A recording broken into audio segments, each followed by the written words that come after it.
2024, दिन गुरुवार, हिंदी तिथि त्रयोदशी। और आइए बात करते हैं आज के मुख्य समाचार में देश भर की तमाम बड़ी खबरों पर नजर डालते हैं। देखिए दोस्तों, एक तो आज के दिन को रेड प्लैनेट डे के रूप में मनाया जाता है, यानी लाल ग्रह दिवस। और हर साल 28 नवंबर को ये क्यों मनाते हैं? क्योंकि आज ही के दिन 1964 में नासा ने एक मंगल मिशन लॉन्च किया था और ये मंगल ग्रह पर उतरने वाला पहला अंतरिक्ष यान भी था मानव निर्मित। चलिए आगे बढ़ते हैं अब अपन खबरों में। देखिए पहली खबर, देश के प्रधानमंत्री नरेंद्र मोदी ने हमारे देश के युवाओं से यंग लीडर्स डायलॉग का हिस्सा बनने के लिए क्विज में भाग लेने का आग्रह भी किया। अभी सरकार की तरफ से क्विज कॉन्टेस्ट निकाला हुआ है। सरकार का कहना है कि राष्ट्रीय युवा महोत्सव 2025 को अगले साल 11 और 12 जनवरी को विकसित भारत युवा नेताओं के संवाद के रूप में मनाया जाएगा और इसी को लेकर ये mybharat.gov.in पोर्टल पर आपको एक क्विज भी देखने को मिलेगी। आप भी चाहें तो इस ऑनलाइन पोर्टल के माध्यम से क्विज में हिस्सा ले सकते हैं। चलिए अगली बड़ी अच्छी खबर देखिए, कंज्यूमर्स के लिए एक्टिव हुआ नया ई दाखिल पोर्टल। अब देश भर में कहीं से भी आपकी शिकायत का समाधान हो पाएगा। जी हाँ दोस्तों, सरकार की तरफ से कंज्यूमर को फायदा पहुंचाने के लिए एक बहुत ही बड़ा कदम उठाया गया है। ऑनलाइन फ्रॉड, फेक न्यूज और गलत विज्ञापन पर भी रोक लगाई जाएगी। फर्जी खबरें और गुमराह करने वाले विज्ञापन और ऑनलाइन जो स्कैम होते हैं आए दिन, उन पर रोक लगाने के लिए ये केंद्र सरकार की तरफ से एक अहम फैसला लिया गया है। सरकार का कहना है कि एक सुरक्षित, भरोसेमंद और खुला इंटरनेट बनाना होगा और इसके लिए अब हमारे देश के इलेक्ट्रॉनिक सूचना प्रौद्योगिकी मंत्रालय की तरफ से कुछ नए नियम भी जारी किए हैं और जिसके मुताबिक अब आपको किसी भी तरह की कोई भी शिकायत है तो आप देश भर में कहीं भी किसी भी जिला उपभोक्ता फोरम पर कंप्लेन दर्ज करा पाएंगे तो आपकी शिकायत का निवारण किया जाएगा। साइबर क्राइम और सुरक्षा के लिए भी गृह मंत्रालय की तरफ से ये एक पोर्टल शुरू किया हुआ है, cybercrime.gov.in, जहां लोग बाग साइबर अपराध की रिपोर्ट दर्ज करा सकते हैं। और भी दोस्तों, अगर आपको किसी कंपनी के किसी भी प्रोडक्ट यानी उत्पाद को लेकर भी अगर कोई शिकायत है तो ये ई दाखिल पोर्टल के माध्यम से आप ये कंप्लेन कर पाएंगे और तुरंत आपकी शिकायत का समाधान भी किया जाएगा। तो ये एक सरकार की बहुत ही अच्छी पहल है वाकई में। चलिए अगली खबर देखिए, भारत का दूध उत्पादन साल 2023-24 में 4% तक बढ़ा और 239 मिलियन टन के पार पहुंच चुका है। केंद्रीय मत्स्य पालन और पशुपालन डेयरी मंत्रालय की तरफ से ये आंकड़े जारी किए गए। वहीं खबर है, भारत ने फिनटेक उद्योग को भी विनियमित करने के लिए कुछ बड़े कदम उठाए हैं। वित्त मंत्रालय के अधिकारी की तरफ से ये बयान दिया गया। और बड़ी खबर देखिए, लोकसभा और राज्यसभा की कार्यवाही एक दिन तक के लिए स्थगित की गई। राहुल गांधी ने सरकार पर अडानी को बचाने का आरोप भी लगाया। संसद के शीतकालीन सत्र का दूसरा दिन कुछ यूं रहा। अडानी मुद्दे को लेकर लोकसभा में हंगामा भी हुआ। राहुल गांधी बोले कि उन्हें जेल में होना चाहिए, सरकार उन्हें बचा रही है। वैसे अभी भी अडानी ग्रुप की तरफ से रिश्वत के आरोपों को खारिज किया गया और अडानी ग्रुप का कहना है कि अमेरिका से जो खबरें आई थी मीडिया में वो गलत है। 24 अक्टूबर को अमेरिका में अडानी ग्रुप के खिलाफ रिश्वत का और धोखाधड़ी का मामला दर्ज हुआ था तो अडानी ग्रुप ने इन आरोपों को खारिज किया। उसके बाद अडानी कंपनी के स्टॉक्स में भी अच्छी खासी बढ़ोतरी देखी गई। और अंतर्राष्ट्रीय लेवल पर एक बड़ी अच्छी खबर आ रही है कि आखिरकार इजराइल और लेबनान ने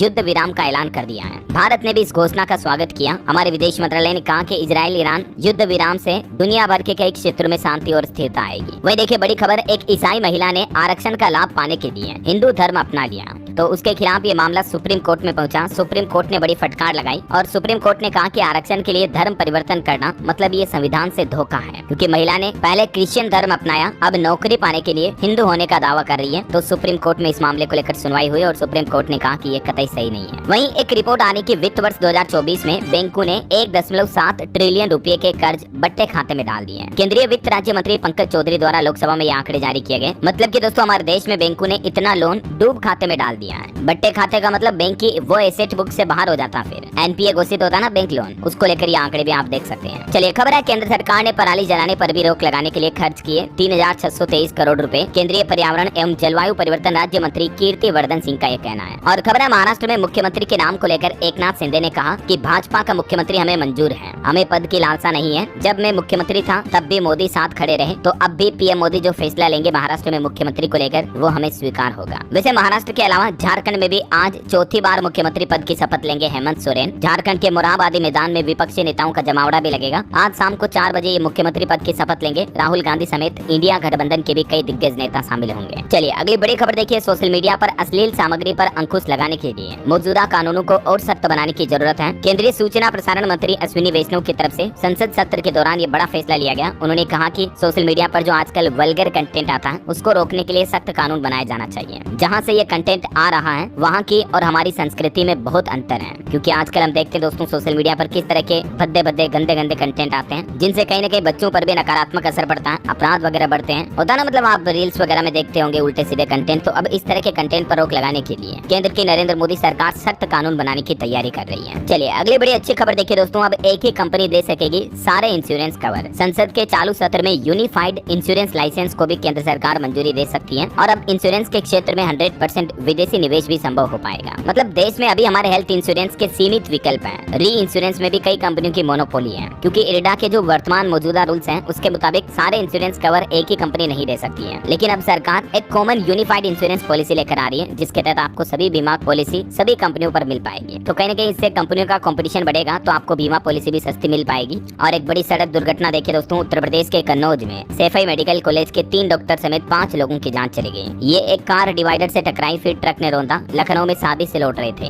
इस घटना पर उत्तर प्रदेश के मुख्यमंत्री योगी आदित्यनाथ ने भी शोक जताया। मैं आपको कहता हूँ ना, गाड़ी हमेशा धीरे चलाया करो। बताया जा रहा है कि 100 से ज्यादा की स्पीड पर चल रही थी ये स्कॉर्पियो कार, डिवाइडर से टकराई और दूसरे लेन में आ गई। फिर दूसरी लेन में ट्रक ने स्कॉर्पियो को टक्कर मार दी। वहीं जम्मू कश्मीर में देखिए बड़ी खबर, कठुआ में आतंकी नेटवर्क पर सुरक्षा बलों ने एक्शन लिया। 10 ओवरग्राउंड वर्कर को भी गिरफ्तार कर लिया है। और खबर तो ये भी है कि जम्मू के 4 जिलों के 56 ठिकानों पर भी छापेमारी की, क्योंकि इन ठिकानों पर लश्कर जैश से जुड़े होने का शक था। कई संदिग्ध लोगों को गिरफ्तार भी किया गया। हथियार, केस और इलेक्ट्रॉनिक डिवाइस भी बरामद हुई। चलिए खबर है दोस्तों, राजस्थान के अजमेर के ख्वाजा मोइनुद्दीन चिश्ती की दरगाह में भी अब संकट मोचन महादेव मंदिर होने का दावा किया गया और इस तरह की एक याचिका अजमेर सिविल कोर्ट में लगाई गई। कोर्ट ने इस याचिका को स्वीकार भी कर लिया है। कल बुधवार को कोर्ट ने इस याचिका को स्वीकार करते हुए इसे सुनने योग्य माना है। हिंदू सेना के राष्ट्रीय अध्यक्ष विष्णु गुप्ता की ओर से ये याचिका लगाई गई है। देखते हैं अब कोर्ट के आदेश के बाद, जांच के बाद ही पता चल पाएगा कि क्या अजमेर दरगाह में भी वाकई में शिव मंदिर है या नहीं। वहीं इधर देखिए बड़ी खबर, वक्फ संशोधन बिल के लिए भी बनी जेपीसी का कार्यकाल बढ़ाया जाएगा। विपक्ष के वॉकआउट के बाद ये फैसला लिया गया है। गोगोई बोले कि पाल को बड़ा मंत्री डायरेक्शन दे रहा है। और वक्फ बोर्ड के जैसे ही हमारे देश में हिंदुओं के लिए एक सनातन धर्म बोर्ड के गठन की भी मांग की गई और इस तरह की याचिका दिल्ली हाईकोर्ट ने लगाई। लेकिन दिल्ली हाईकोर्ट ने याचिका को खारिज करते हुए सरकार के पास जाने का निर्देश दिया। हाल ही में आपको पता होगा, बागेश्वर धाम के पंडित धीरेन्द्र कृष्ण शास्त्री भी ये मांग कर चुके हैं। उन्होंने भी इन मामलों पर बयान देते हुए कहा था कि या तो वक्फ बोर्ड को ही कैंसिल किया जाए या वक्फ के जैसे ही सनातन बोर्ड का भी गठन किया जाए। तो फिलहाल तो दिल्ली हाईकोर्ट ने इस याचिका को खारिज कर दिया, सरकार के पास जाने का आदेश भी दिया। कोर्ट ने कहा कि इस तरह के कोर्ट के पास अधिकार नहीं है कानून बनाने का। चलिए ऑटो इंडस्ट्री से खबर देखिए आप, ओला के बाद अब होंडा कंपनी ने उतारे 2 नए इलेक्ट्रिक स्कूटर। फुल चार्ज करने पर 102 किलोमीटर तक चलेंगे। ये जो होंडा देश की सबसे बड़ी 2 व्हीलर कंपनियों में से एक है, उसकी तरफ से ये पहली बार 2 व्हीलर इलेक्ट्रिक व्हीकल लॉन्च किया है। 2 मॉडल है, एक्टिवा ई और दूसरा है QC1। टॉप स्पीड 80 किलोमीटर प्रति घंटा होगी। ओला S1 से इनका मुकाबला होगा। फुल चार्ज करने पर 102 किलोमीटर